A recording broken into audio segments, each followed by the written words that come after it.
La pandemia fue un golpe muy fuerte en el Perú. Mientras pasaban los días y los meses, los casos de COVID se multiplicaron rápidamente en todo el país. Debido a la pandemia, varias personas necesitaron recursos médicos. Esto dio inicio a la escasez de medicamentos en el país.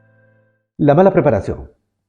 Ya sabiendo de que la pandemia estaba golpeando China y el norte de Europa y parte de Estados Unidos, el Perú aprueba un plan de preparación contra la pandemia en enero, el 31 de enero del 2020. Pero le asigna a ese plan solamente 3.5 millones de soles. De los 3.5 millones de soles que te acabo de referir, prácticamente la mitad eran para materiales de comunicación, de cómo protegerse frente a la pandemia. Entonces nos preparamos mal. La alta demanda de medicamentos para el tratamiento del COVID-19 generó desabastecimientos en algunos casos. Este es un problema que afectó y sigue afectando a muchas personas. A causa de eso, damos pase a una crónica. Bueno, cuando inició la pandemia sabíamos que muchas más personas de lo habitual iban a necesitar conseguir medicamentos de la manera que fuera posible, porque antes de la pandemia ya era difícil porque se agotaba muy rápido y cuando llegó el COVID todavía fue mucho peor. En el caso con Miguel fue muy doloroso. Recuerdo haber llegado a su casa y él estaba en su cama como siempre. Se le había agotado y con los ánimos bajos. ¿Cómo va a ser en ese estado? Mira cómo estás. No me queda de otra. No quiero que empeore mi cáncer, o peor aún, pensar que puedo morir. Eso no va a pasar, tranquilo, vamos. Recuerdo que lo acompañé a una farmacia para conseguir el medicamento que le faltaba, pero tuvimos que hacer un viaje de más de 2 horas para conseguirlo. ¿A dónde iremos por tus medicamentos? Hasta Pueblo Libre. ¿Qué? ¿Eres consciente que eso queda a más de 2 horas de distancia? No me importa. Hay que hacerlo. Pero mira tu estado de salud. No me importa, quiero curarme. Cuando llegamos a la farmacia nos dijeron que debido a la nueva ley que implementó el gobierno, esa farmacia ya no estaba vendiendo. Qué pena que no tengan tu medicamento. Es una pena. A causa del incumplimiento de la ley número 29459, la ley de los productos farmacéuticos, dispositivos médicos y productos sanitarios, la escasez de medicamentos aumentó desfavorablemente, afectando a la población. ¿Y ahora qué quieres hacer? ¿Quieres seguir buscando? Quiero ir a casa. Vamos.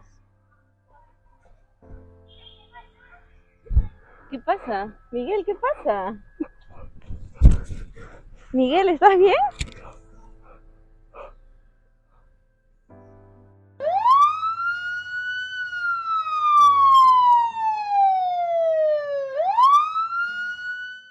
Aún me cuesta aceptar que pude haber hecho algo más para ayudarlo.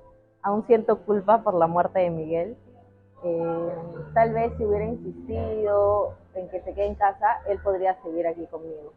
El tema de la escasez fue muy duro para las personas. Al igual que esta historia, muchas personas se vieron afectadas por este problema. Al igual que este caso, hay muchas otras más personas con las que hemos hablado, personas que han sido víctimas de la escasez, personas que han vivido en carne propia este problema.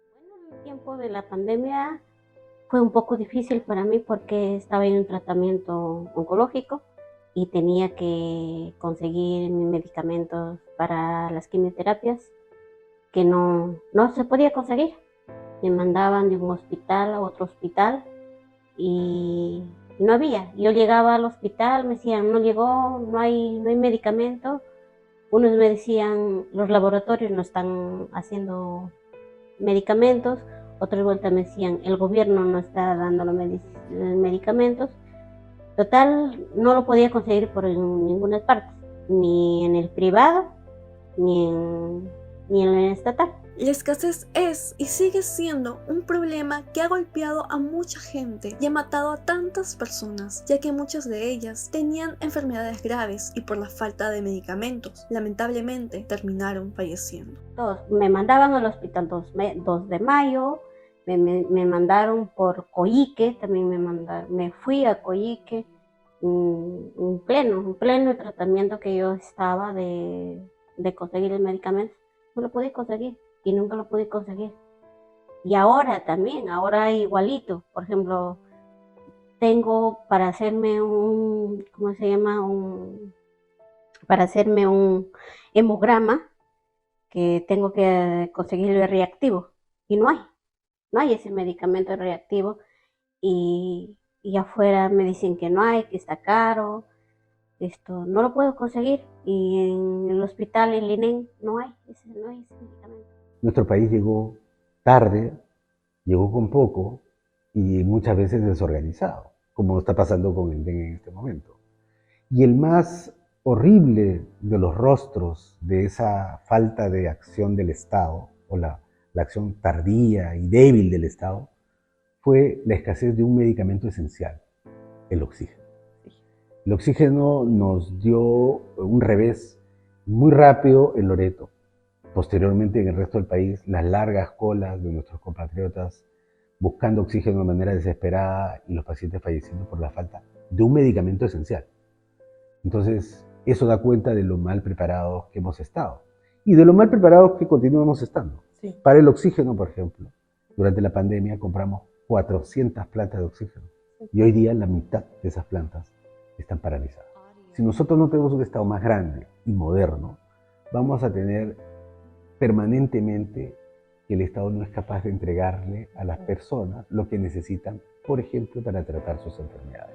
Este tema es una realidad social. La escasez de medicamentos en el Perú es un problema complejo que ha afectado al país incluso antes de la pandemia. Factores como la dependencia de la importación de medicamentos, así como la especulación y el acaparamiento, han contribuido a la escasez de medicamentos en el país. Grande lección de la pandemia y post-pandemia, nosotros necesitamos más Estado y un Estado más moderno que responda rápidamente a las necesidades